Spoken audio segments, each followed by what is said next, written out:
Hey guys, it's your host Stacy Ike, and I'm here at the Beats to Beat Breast Cancer. It's an amazing event celebrating with people who are making a change, so stay tuned. I'm standing with one of my favorites, Mr. Benjamin Jones, who I love, Ben the Writer. I'm into your Twitter name. Like, I want to steal it, but it's not my name. Thank you, I appreciate it. I'm good, I'm so excited. I'm just so, I don't know, I'm just really excited today. Expecting a really great turnout, great event, great cause, great music, so I'm good, really well. Yeah. Huge congratulations for putting on an event like this, for hosting something like this. This is awesome. What kind of fueled that passion? I mean, you know, my mother passed away of breast cancer when I was 7 years old, and my aunt passed away when I was 11 years old. So it's been, so my family has genetic breast cancer. So all the women in my family are predisposed to it. And so, you know, as I go through my adult life and in my career, I'm always trying to figure out a way that I can honor the women in my life and also put on an event just to raise awareness. And, you know, because it's one of those diseases that it affects us all. And, you know, we're in Hollywood, we're young, you know, why not add a music element to just sort of make the event exciting, you know? Absolutely, I love that. So with women of this generation, what's maybe an advice that you would like to give them from something you've experienced in terms of dealing with this? Just, you know, just there's no age to start getting tested. Just get tested, get mammograms, and just I think in general, just be, for everybody, just to be up to date on your health. You know, I think the black community is just, we're hit by health issues the most because we're like, oh, I don't need to go to the doctor. This ailment will heal itself, but just go get checked out for anything. You know what I mean? I think that's the biggest message. Like, just stay on top of your health. I love that. I love that. Okay, so I found out that you make a mean lasagna.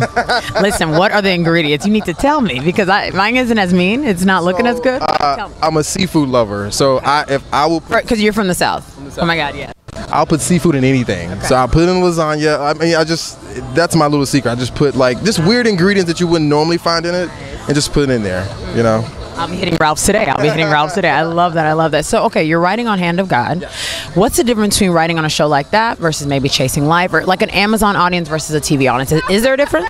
It's a huge difference. I mean, I think we're in a space now where premium cable, SVOD like Netflix, Hulu, Amazon, you know, they're really putting content into people's hands. Like they're giving you can watch all 10 episodes at once. So as a writer, you have to sort of think about, like, people may binge watch this entire season, so you have to sort of write to that to a certain extent, as opposed to people like, okay, we'll give them time to sort of digest the story and then next week they'll come back. But in this space now, people are just so hungry for content, you got to just give it to them as much as you can. So you're writing, do you want to say like faster, or are you giving us more information per episode? It's no hand holding. You know, it's no hand holding. It's like, I need that sometimes. No, we're just giving you the story, and look, a lot of it is like sort of darker, edgier material. And we're giving you more, but it's also at a slower building sort of type of pace. You know what I mean? Because you may sit at home and watch 4 episodes at once, and so we can sort of spread out the big story over like a few episodes. You know what I mean? Because a show like that, I'm like, wow, it's like on Amazon, Netflix, like those type of shows. There's a different feel to it. Yeah, so. I mean, it's a new frontier, and I think that's where the sort of world is going nowadays. Like you can watch whatever you want to watch when you want to watch it. You know, but as a writer, it's such an exciting time, because as a person trying to create more stories and tell more stories, I now have more places to go, which is awesome. You know what I mean? Okay, pick one of these. Oh wow, it's a game. Yeah, this little game, a little surprise, people. Okay. Ooh, favorite person to stalk on Instagram? Who's my favorite person to stalk on Instagram? Oh, that's an interesting question. I mean, it might be Kim Kardashian.